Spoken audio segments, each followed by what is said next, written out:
Hey, welcome guys. Happy weekend. Happy Saturday morning. Hope everyone's doing well.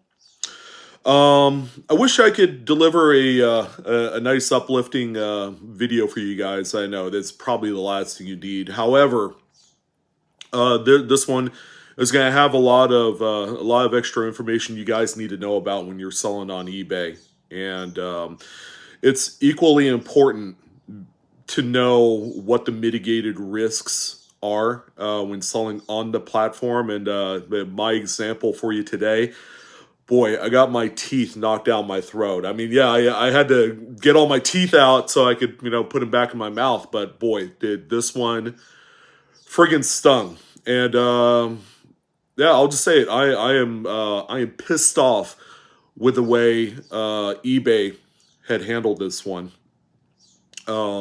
Most importantly, now, um, yeah, I'm gonna say it because it deserves it.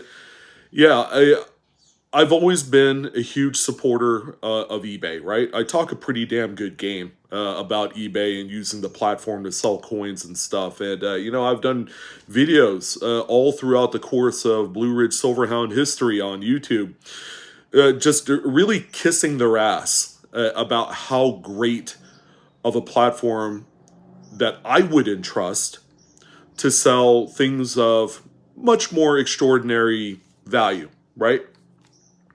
So I've and here's how good I've had it with eBay is that I've been a member of eBay of this particular account for 15 years, which is a pretty good tenured amount of time to sell on the platform.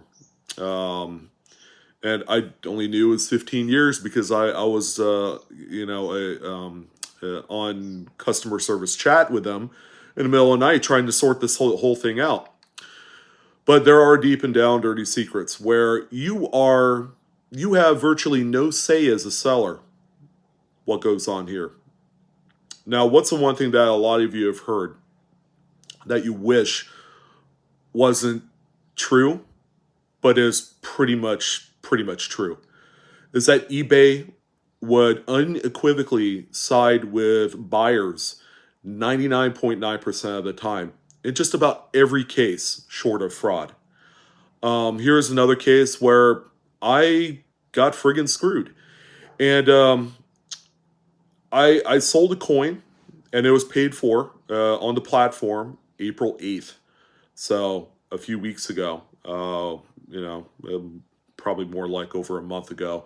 It seemed just like yesterday that I sold this coin.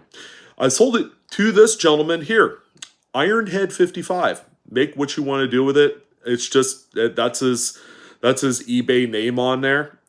Ironhead 55 has been a member since 1999, pretty much since the damn birthplace of eBay. 1999. That's a long time. I can tell you this right now. He's primarily a buyer, judging from how much he paid for my coin, which turned out to be $416 shipped. Now, here's an important thing to know about this. It was free shipping. I paid for the shipping out of my pocket. So on the 8th, it was bought and paid for. I printed out the packing slip. I printed out the shipping label. All right. Coin is packaged securely in a bubble mailer, much like this right here. The coin, of course, is in a holder, and it's also wrapped inside as well.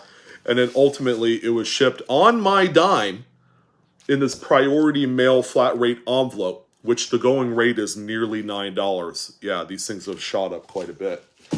Anyways, that was the packaging. I paid for an up level of packaging on my dime off of this $416 item, which, by the way, was a straight up, true blue, organically bid up item. It wasn't an add to cart fixed list item, okay? So it was like a 1 or 3 day that I had done on this coin and had sent it out. So the post office here locally had scanned it. All right, so it scanned it as an acceptance. It went through a few more scans before it ultimately left my local neighborhood post office. It ended up going to the airport in Sacramento because that's their main hub area. That's where all the planes take off for some of these more expedited shipments. If they were going across the country, or if they were going down to LA or up in Seattle or whoever. Okay, it gets onto a friggin' plane, and they'll do a scan when it gets there, and then sent off. So it was scanned in Sacramento. It was put onto a container and then onto a plane and then had shipped off. Now keep in mind, when I did the shipping, I didn't pay for any insurance. Now, no, this is not my bad moment, okay? I'm not looking for friggin' sympathy in this particular instance. I wanted to ask you guys, if you were going to buy an item of extraordinary value, and you know that this thing is, say, $300, $600, $1,000, $2,000, you want to try and protect that investment as a buyer, okay? So there is something called postal insurance that is available. It's not the cheapest thing, okay? So you could opt to do the postal insurance for these items. In addition, there is also registered mail. You pay for the registered mail service. You see where I'm getting at? So the seller did not opt for any insurance on this item, even though it came to over $400 for the sold price. It's kind of a risk, right? When you buy an item like that, it doesn't matter how Fort Knoxy it is, the shipment is put together or anything like that. If it's lost in the mail, you're out, all right? So this package ended up receiving one scan, and that was when it had left the Sacramento station at the airport and headed out. It never reached its destination point, wherever that may be. This was an item that was going to be going out to the Midwest, Indiana or Illinois or one of those states. So an amount of time had gone by. It was probably a good sell. I mean, and this is something that I give a lot of patience to the actual seller. But here's the thing: I friggin' blocked the guy because he gamed the system, and we'll get into that here in a second. I'm not personally pissed off at him. It's just I can't consciously do business with him anymore because of this. There was a period of about maybe 8 or 10 days where I didn't hear anything. Because normally, the coin or items, or because I sell sports cards and trading cards and various other knickknacks and paddywhacks and give a dog a bone head, there's a period of time where I don't hear anything and I'll just receive the feedback, whether it's good, bad, or indifferent. Didn't receive anything, okay? And then all of a sudden, I received a case, all right? This individual had opened a case on eBay. Ironhead 55 opened up a case because they did not receive their item. Okay, so there's 3 different options on there. There's either update the tracking info, but it's like, why would I friggin' do that? Because I already paid for it. It's logged. It's shipped. It's got tracking scans already in there. It's been sent out. Why would I update tracking info as if I sent a second package to him, right? That's fucking stupid. The other option is to do a complete refund, total refund of the $416. I'm like, no, we're not going to do that. We're going to investigate this. Why would I refund something that obviously was paid for by the buyer, who opted out of any sort of postal insurance to cover the item in question due to loss or damage or, any sort of equivalent. And then the third option was to message the buyer, which I did. Okay, we tried to sort it out. I'm like, yeah, this is confusing because I sent this thing out priority flat rate in that envelope right there. Let me go ahead and do some investigative work. I ended up going to my local post office, who, by the way, my personal in-town local site manager is a complete idiot. I'm just going to go ahead and say that. She doesn't know what the heck she's doing, and she has no follow through. All right, she's like, yeah, I'm gonna go ahead and do that for you, and she doesn't do it. I've had like 3 occurrences where I've dealt with her where there was no resolution. All right, based off of like previous shipments and looking for items that were coming to me, and she's about completely useless. I don't usually talk about people like that, but I feel very strongly that if you can't do your job well, or at least adequate enough, that maybe you shouldn't do it at all.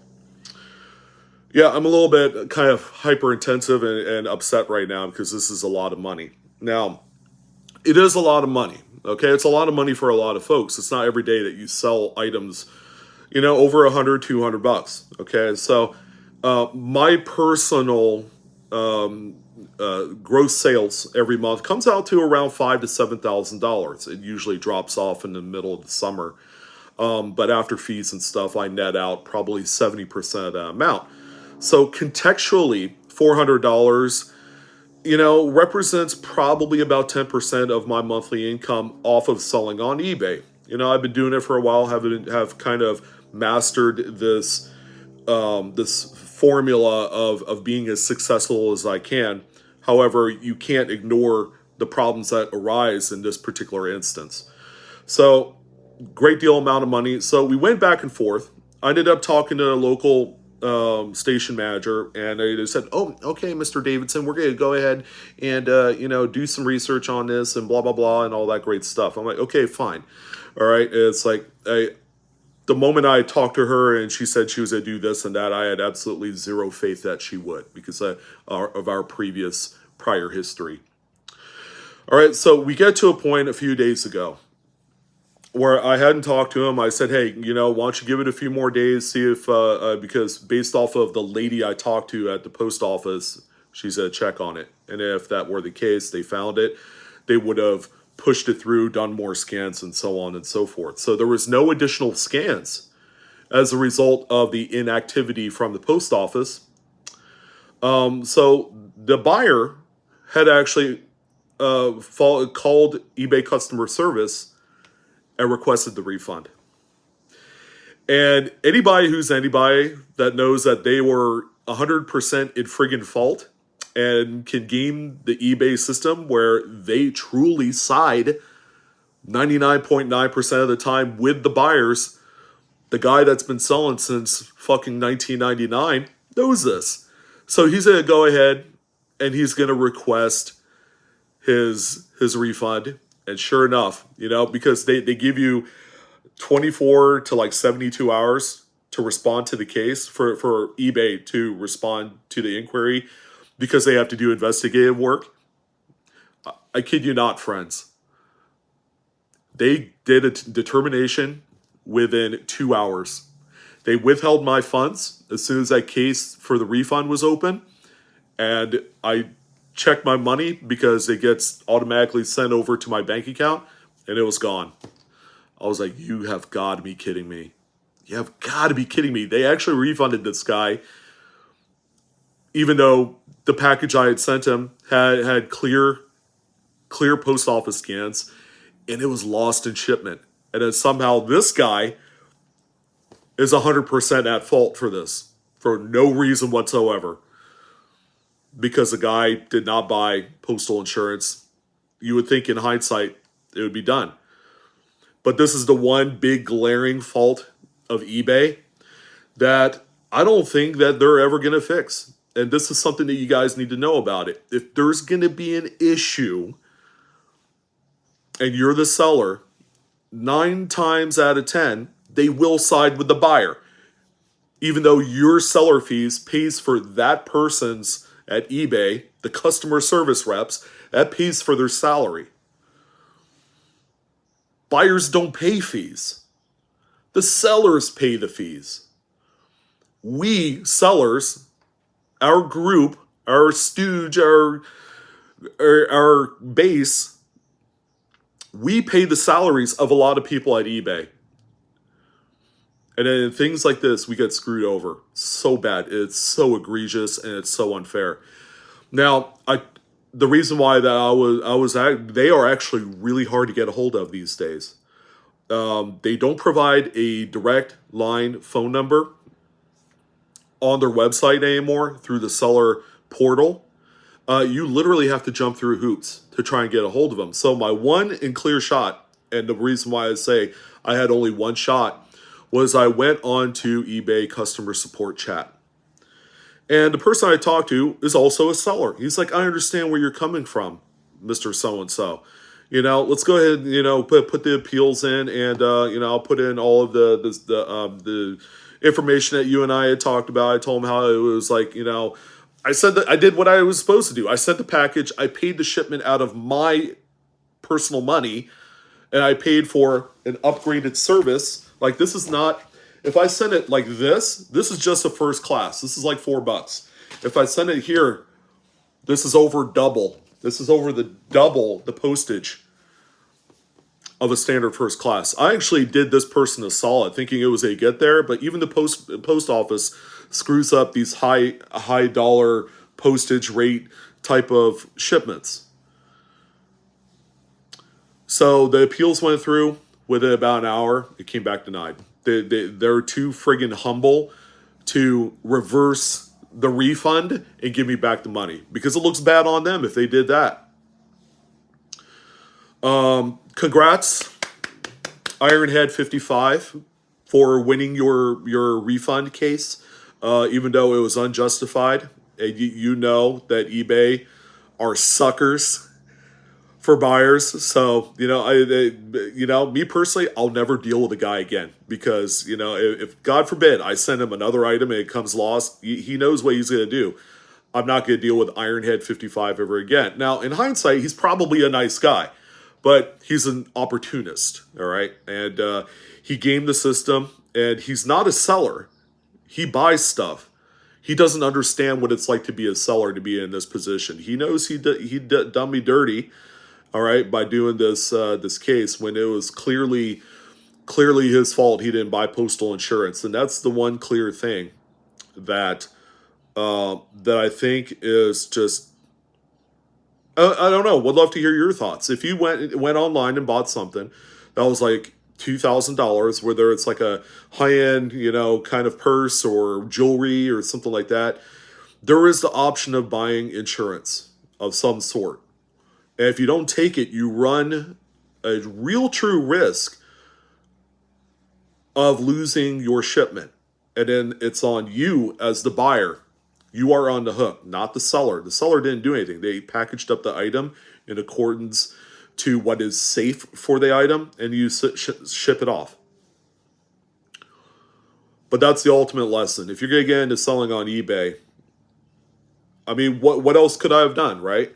Maybe, before I send it out, offer insurance, because that's going to be an electronic trail on the back end for that particular sale. That might have protected me, but somehow I doubt it, because eBay generally is very hung up on the tracking statuses of an item from beginning to end. If it's like from beginning to 30% of the way through, and then nothing after that, with or without insurance, sellers are generally very, very much fucked.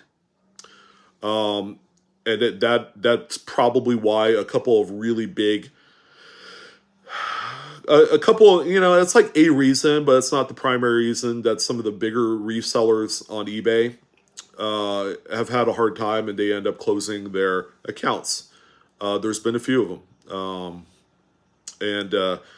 You gotta have kind of a thick skin. Yeah, this $400 hit is huge, and that's kind of the big reason why I'm talking about it today, because if it was like an item I sold for $15, that really doesn't affect me none. But $400, to a lot of people, that's a car payment.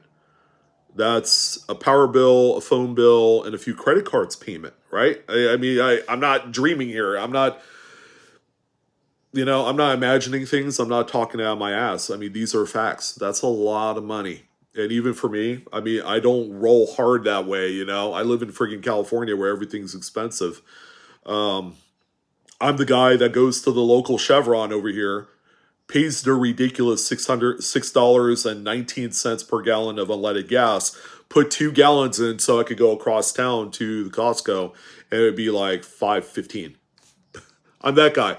So I'm not rich. I'm not, I have some savings, but at this current point in time, I'm like a lot of you. I work and live, vicariously through my work. So that way, it's not a dog eat dog kind of world. But you have to be kind of aware that these things will happen. It might come to a point where I'm gonna pull down all of my high dollar valued items and just sell stuff under $100, because if there was going to be a case open where some of those particular lower dollar value items get lost in the mail, it's less of a bitter pill that I have to swallow if I did have to refund it out. Not that I'm gonna like it, because eBay is a one trick pony when it comes to catering to the buyers. Again, sellers pay their salaries. The buyers ultimately keep eBay a platform, which doesn't make sense, right? But it does. To them, it does. That's why I wanted to talk about. Hopefully you guys get a few takeaways from this. Maybe you'll custom tailor things a little bit differently. Maybe, again, like the high dollar stuff, anything over $100, you might want to figure out a different platform for selling those, because this is a pretty big hit. It's a big-ish hit for me. $400 ain't nothing, considering I sell about, I net maybe $800 to $1,000 per week, so that's about half of my my weekly salary that's got taken away, and it's a pretty bad feeling. And what else can you do at this point? My only other course of action is to go back to the post office, but maybe I'll probably go to a different post office in a different town and deal with someone who is a little bit more proactive at searching out some of these things. But that's really my only course of action. There is also the $50 coverage that I could get $50 back. I mean, big friggin' deal on this. But yeah, pretty crazy. But I wanted to talk about this morning. Don't know if I'm gonna do a PCMR today. Interest has waned a little bit on the last like 4 or 5 PCMRs. I don't know. I might do one. It might be tomorrow morning for Sunday or something. But yeah, I'm still okay. I'm a little bit reeling from this. All right, and yeah, but at the same time, I don't think I'm going to be popping off the program or this platform anytime soon, because they really do excel in a lot of other different things. I think what they do really well is like 90% of the way, and then that last 10% are like the pet peeves. Things like this, where as a seller, you have no justifiable leg to stand on, and they truly do cater to the buyers in these particular instances. So that's it, guys. Have a wonderful day. Enjoy your weekend, and I shall see you on the next coin video. So long, y'all.